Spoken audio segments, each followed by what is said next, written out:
Well, this isn't where I thought we'd be tonight. I thought we'd be together at Friendsgiving, playing games, eating good food, hanging out. But I guess COVID had different ideas, and so here we are again doing online student ministry. Here's a temptation. It's going to be really easy for us to get bummed out and to disconnect.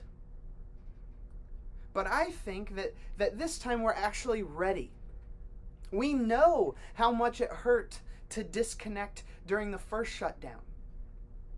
We've learned how to do student ministry and connect better now than we did before. So don't disconnect. Stay connected. We're going to keep going. We're going to keep growing. We're going to build off the momentum that we have.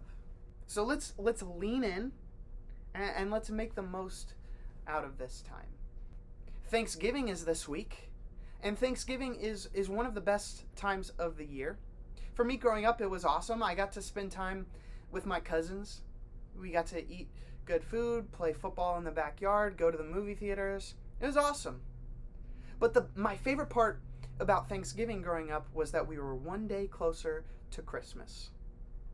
And the day after Thanksgiving, it's socially acceptable for everyone to listen to Christmas music. Now, for me personally, I start listening to Christmas music the day after Halloween.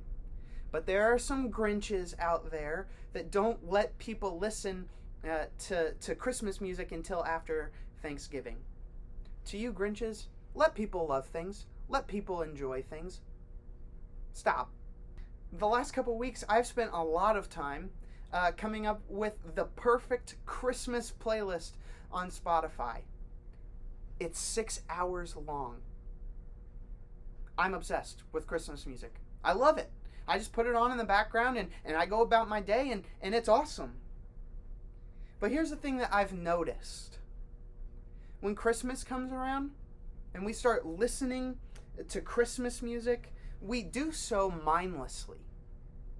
We sing along, we hum along, but we don't think about the words that we're singing. We don't give it a second thought. And my worry is if we're doing that with Christmas music, are we doing that with Christmas itself? Have we become so familiar with Christmas, with the story of Jesus being born? Have we become so familiar that we've missed the point entirely? I'm afraid that it might be true. So here's the deal. I wanted to do a series about Christmas music. So I've picked 5 of my favorite Christmas songs. And what we're going to do over the next 5 weeks is I picked these songs that I think help us reorient, that help us refocus, that helps us tune our eyes and our ears to the true meaning, the gospel meaning of Christmas. I hope that it allows us to be more intentional so that we're not just singing hollow, empty words, but rather it gives us an extra time to worship throughout this crazy holiday season as many of us are stuck at home. And we're going to start right now. The first song that I want to talk about in this series is called I Celebrate the Day. It's written by a band called Relient K. They wrote this song probably when I was in middle school. And I just found it again a couple weeks ago. I don't think I ever listened to this song growing up, but this song quickly has become one of my favorite Christmas songs. It starts with the lead singer vocalizing a feeling that we've probably felt before. He says, God, I am half as close to you as I want to be.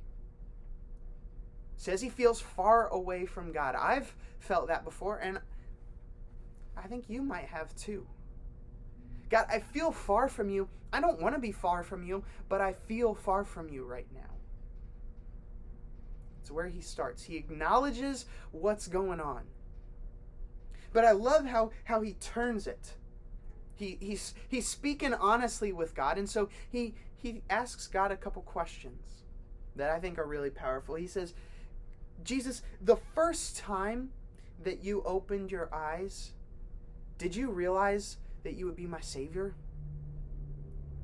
How about the first time that that breath left your lips, did you know that it would change the world forever?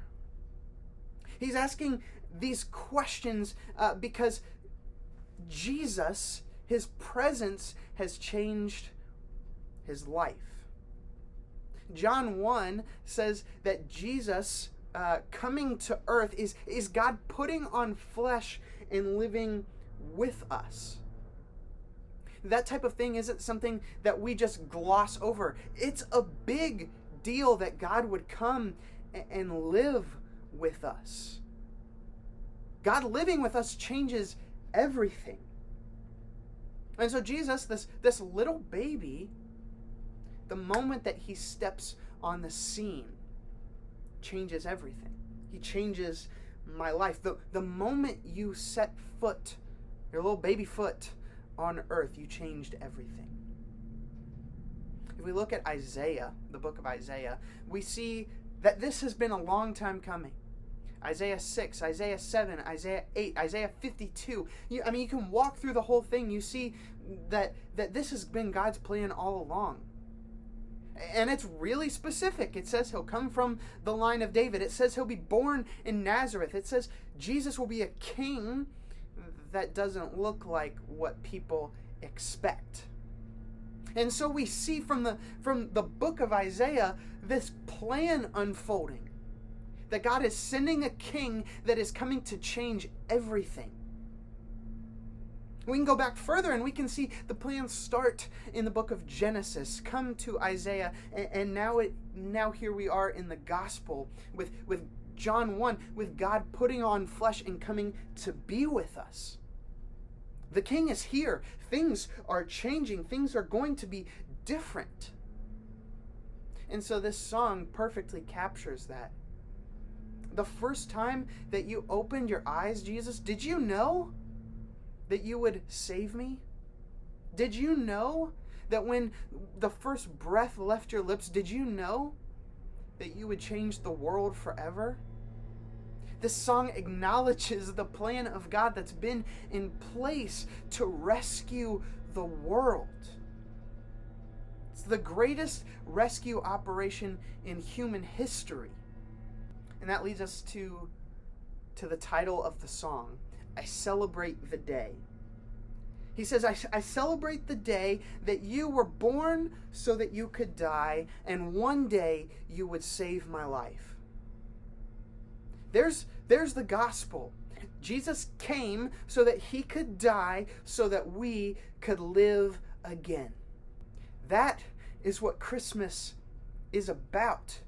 Forget the rest of it. Forget the lights. Forget the decorations. Forget the family time. Forget the gifts. Christmas is about the King.